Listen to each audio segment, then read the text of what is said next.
Sitaw pintaw. Ito ang pintaw. Yan. Bataw sa Bicol. Tsak say pin tsak sitaw ito.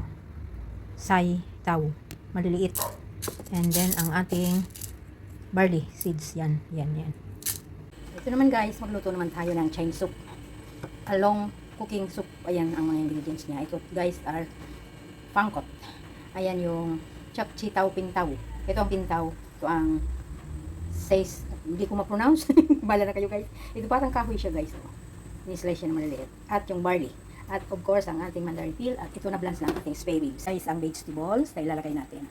Kukuskusan ko lang siya guys para mawala yung parang mga powder niya. Ito ay ang old fussy melon or lohongkwa. Lohongkwa means red but hindi naman siya talagang red. Not literally red siya. Yan, pero yun ang pangalan. Lohongkwa or the old fussy melon. Yan, sabay-sabay lang guys. Mga 1 hour siya pakukuluan. In a moderate medium heat.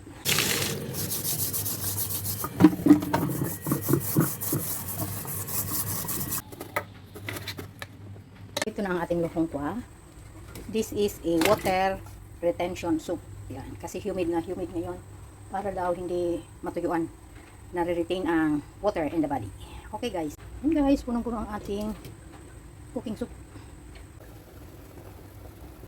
Yan, asin lang guys ang panimpla natin. Wala siyang betching. Vegetable na yan guys. Pero parang tubig lang siya pag kinain. So, ito na yung ating soup.